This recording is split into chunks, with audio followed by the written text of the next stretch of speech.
right, y'all, welcome back to the show. It's Anti-War Radio on Chaos 95.9 in Austin, Texas, streaming live worldwide on the internet at chaosradioaustin.org and at antiwar.com/radio. And our first guest on the show today is George Maschke from antipolygraph.org. And the article I'm looking at here says DOJ rationalizes away polygraph's failure to catch alleged anthrax killer Bruce Ivins. Welcome back to the show, George. How are you doing? Very well. Thanks, Scott. Good to be with you. Well, I'm glad to have you here. So let's talk about this Ivins case here. Obviously, you're focused on a very narrow segment of it. The FBI recently officially closed the case and released their final report, and they had some things in there to say about anthrax accusee Bruce Ivins and how he did on his so-called lie detector tests. So what do you know here? What happened? Yeah, well, as the FBI was investigating the anthrax mailings of 2001, they asked scientists at the U.S. Army Infectious Diseases Research Institute at Fort Detrick, Maryland, to take lie detector tests to screen them before they could participate in the investigation. And there was some concern, that it might have been someone, with access to a U.S. strain of, I think it's called the Ames strain of the anthrax bacterium. So, they polygraphed Ivins, among the others, and he passed, and he cooperated with the investigation. And now, after he became a suspect, they say, oh, well, yeah, he passed because he used countermeasures to fool the polygraph. But somehow the fact that, or the allegation that he used countermeasures to pass only came to light after he became the sole suspect. Funny how that works.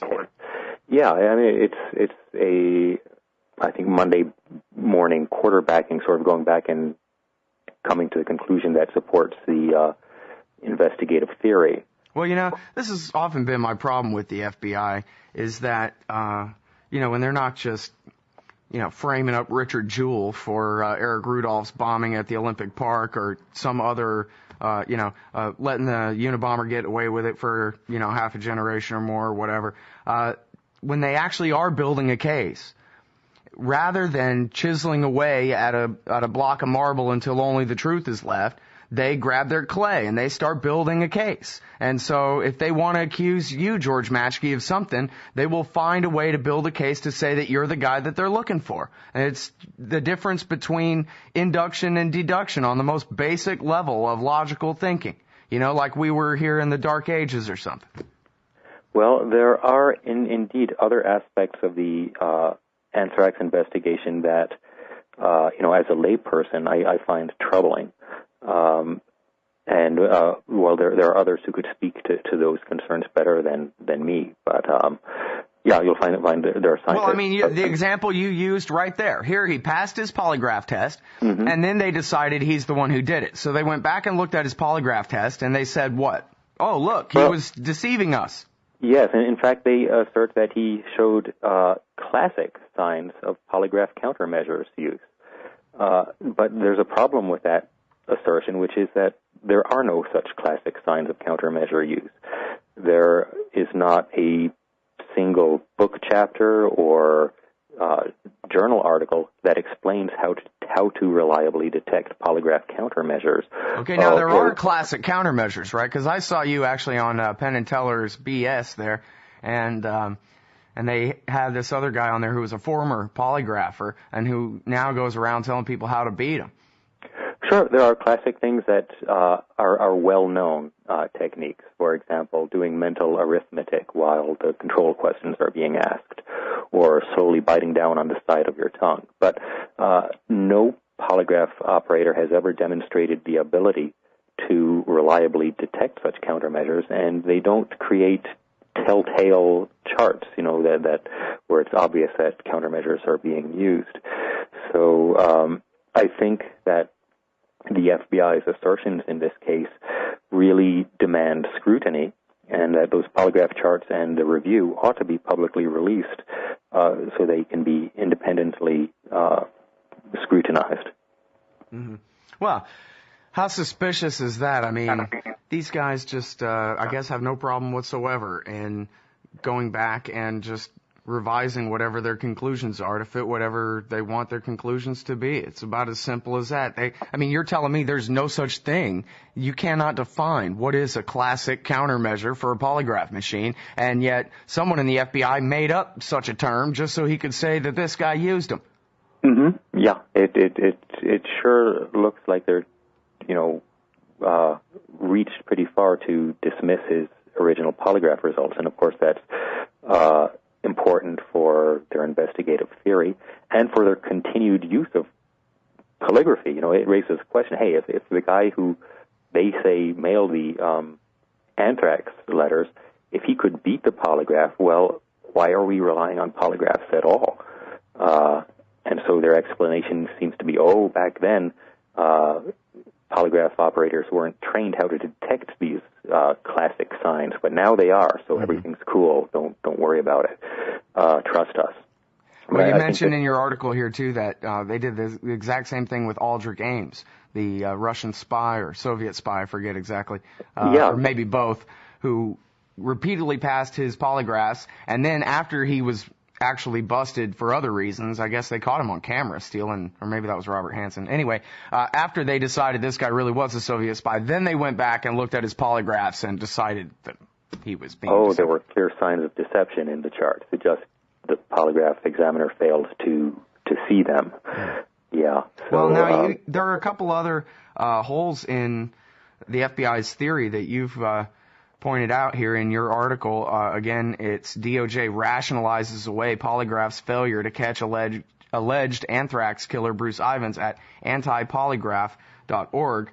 And let's see, one of these was that they said, he was under the influence of psychotropic drugs. That was in the recent report, and that maybe that was the reason that they had failed, so-called, the first time? They suggested that may have been the case. I mean, they didn't explicitly say it, but they raise it as, he was under the influence of drugs. But their own reports contradict that, right? Right. I looked through all of the FBI reports looking for any references to the polygraphs. A whole slew of documents were released on last Friday afternoon, to bury it in the news cycle. But I looked through them, and it turns out that Ivins was questioned about his polygraph, and he said, one, that he didn't do any research on polygraphy or look up anything on how to fool the test. And he had stopped taking his antidepressant, anti-anxiety medication 48 to 72 hours before the polygraph. And he offered to provide blood and or urine specimens at the time of the test to prove he was not medicated. So the medications he had been prescribed, that's a non-issue with regard to his polygraph results. Mm-hmm. Well, and then you say that there was further evidence that he, in fact, had not researched how to pass a polygraph test. Now, how do you prove that negative there? Okay, well, it's not conclusive proof, but it strongly suggests that someone who knows him, whose name was redacted from the report, was questioned about Ivins, and the FBI agent's summary of the interview says that Ivins spoke about the polygraph he took for the investigation, and that he passed some questions but failed the one about taking stuff from work. Now, that's the thing. The question about taking stuff from work is what's called a control question. It's used. It's not something they're really concerned about, but they try to make you think they're concerned about. And what they want to do is they assume everyone's taking stuff from work, right? But they want to make you think, if you take stuff from work, you're the sort of person who might take anthrax from work and mail it to Senator Daschle. So they try to tell you that this control question is as important, to convince you that it's as important as the main questions, but they really assume everyone's lying. So when you say, no, you never took stuff from work, they assume you're not telling the truth about that. So if you react more strongly to the question about, sending the anthrax letters than the question about taking stuff from work, then you fail the test, and you'd be subjected to a post-test interrogation. But if your strongest reaction is to the question about taking stuff from work, it suggests to them that, well, you're more concerned about taking stuff from work than you are about, having mailed the anthrax letters, so you must not have sent the anthrax letters. That's the way it works. And sometimes they'll accuse a person of deception regarding the control question just to let them think that, they didn't quite get off because, they secretly assume everyone has taken something. So it's a fairly safe thing to accuse someone of some deception when they say no to having done that. So the point is, if Bruce Ivins had researched polygraphy at all, he would understand that the question about taking stuff from work was a control question, that it's not really what they're concerned about. And, so it seems to me odd that someone who really understands polygraphy would think that he had, had some trouble with that question.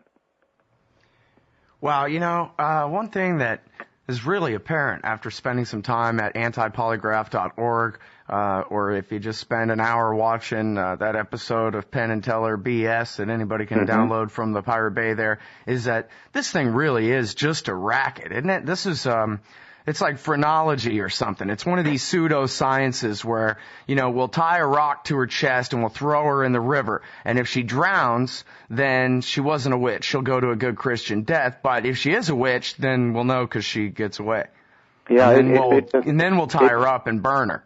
Yeah, pseudoscience is really where it's at. It's like phrenology, measuring bumps on the head, thinking that it will give insights into a person's personality, or graphology, examining someone's handwriting and thinking that will, tell you whether they're telling the truth or not, or give you thoughts about their inner psyche. It's like intuition masquerading as quantitative analysis, right? Yeah, it's basically just a prop for an interrogation. The problem is a lot of the people who are giving these tests, they sincerely believe that it works, but they're subject to confirmation bias because, if they accuse someone of deception and they confess, that gives them positive reinforcement. But when they falsely accuse someone of deception and they don't confess, well, oftentimes they never really know if the person was guilty or not.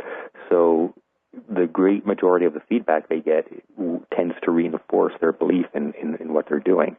So we've got this government-sponsored pseudoscience, and that's how the FBI, in 2002, the same year that Ivins was polygraphed, and all these other scientists who worked with anthrax were also polygraphed, the National Academy of Sciences issued a report saying that, polygraphy doesn't have a scientific basis, that polygraph screening is not to be relied upon. And yet our government has doubled down in its use on polygraphs. They're relying more heavily on them today than they were in 2002 when Ivins, as the FBI would have us believe now, beat the polygraph. It reminds me of this story about this British company that sold these, little copper wires to the Iraqi police, and they were supposed to be bomb detectors. And the Iraqi police really believed in them. And even after they were completely debunked, they still believed in them. Yeah, exactly. It's like the story of the emperor's new clothes. What did the emperor do when the little boy pointed out that the emperor was naked? He didn't, put clothes on. He held his head up all the higher and continued parading down the street. And that's what our government is doing. That's what the Iraqi government is doing with the handheld bomb detector that is really a dowsing rod. And it's all about the consequences, right? Because if you believe in your dowsing rod to detect bombs, then bombs are going to get through. Your dowsing rod isn't going to do you any good. And if the FBI is relying on these polygraph tests, that means that good people like you are going to be excluded. And it also means that Aldrich Ames is going to continue being trusted years and years and years after he's a damn Soviet spy because he keeps passing the stupid polygraph test.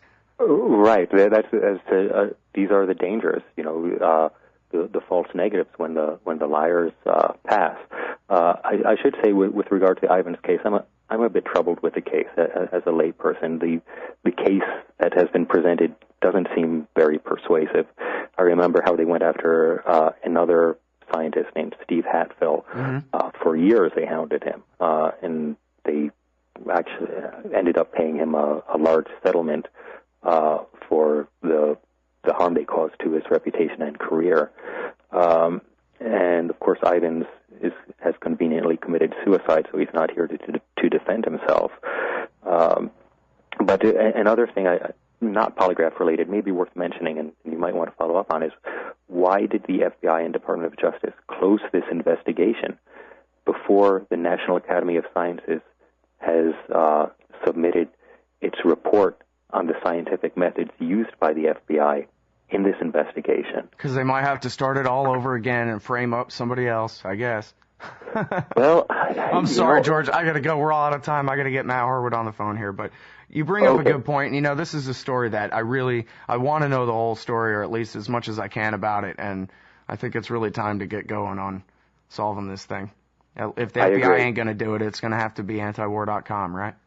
Indeed. All right. Thanks very much, George. I really appreciate your time. Okay. Bye-bye. All right, y'all. That's George Maschke from antipolygraph.org. And it's really great stuff. In fact, this is what you should go read. The Lie Behind the Lie Detector by George W. Maschke and Gino J. Scalabrini. It's at antipolygraph.org and then /lie behind the lie detector.pdf, and then there's dashes in between all them words there, if that makes sense for you.